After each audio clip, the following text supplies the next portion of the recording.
On the eve of the peace summit in Switzerland, Putin said that as soon as Ukraine withdraws its army from Luhansk, Donetsk, Kherson and Zaporizhia regions and promises not to join the NATO, Moscow will start peace talks. What can I say? These messages are ultimatums. They are no different from all the ultimatums before. The only thing you and I can really see is that this is a revival of Nazism. This is a new wave. And now it is Russian Nazism. What Putin asking is to give them some of our territories that are occupied and not occupied. Talks about several regions of our state. And he will stop and there will be no frozen conflict. The messages are the same as Hitler's, who said, "Give me a part of Czechoslovakia and then will be the end of it." But no, that's a historical lie. Putin is following the same path. He is talking about 4 regions today, before it was Crimea and Donbass. His ultimatum is not new to us. It violates international law. The standard set of an aggressor. This is how Mikhailo Podolyak, advisor to the head of the office of the president of Ukraine, characterized Putin's ultimatum. Any record of Russia not losing will inevitably lead to the next stage of the war. And Putin is clearly well aware of this. He needs time to further militarize, increase global propaganda pressure and finalize an aggressive alliance of countries and organizations ready for expansions in other regions. And of course, the most important thing, Russia is not offering any peace, but insists on the surrender of Ukraine, despite the fact that it is suffering huge losses in this war. Why preserve the Putin regime that will have nothing to offer tomorrow but wars? Mikhailo Podolyak, advisor to the head of the office of the president of Ukraine, on Telegram. Putin does not want peace. Western politicians are also convinced.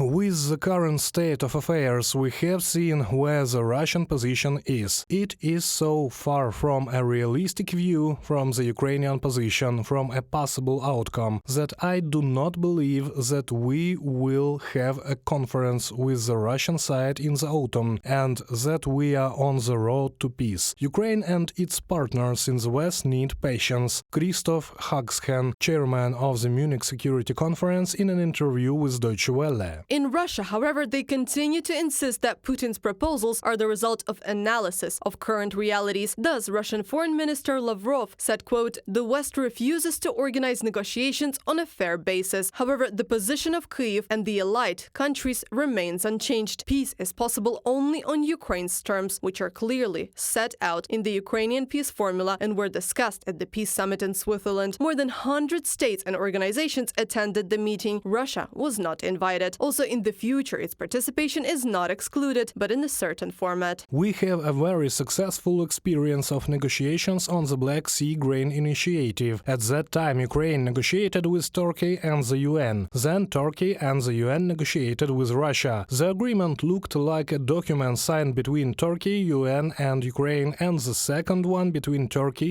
UN and Russia. Dmytro Kuleba, Minister of Foreign Affairs of Ukraine, on the air of Ukraine National Telephone. According to the head of the main intelligence directorate of the Ukrainian Defense Ministry, Kyrylo Budanov, Kyiv has no other choice but to return all the territories temporarily occupied by the Russian Federation. Otherwise, quote, martial law will continue forever. Reported by Anastasia Tarnavska, Yulia Granovska, UATV News.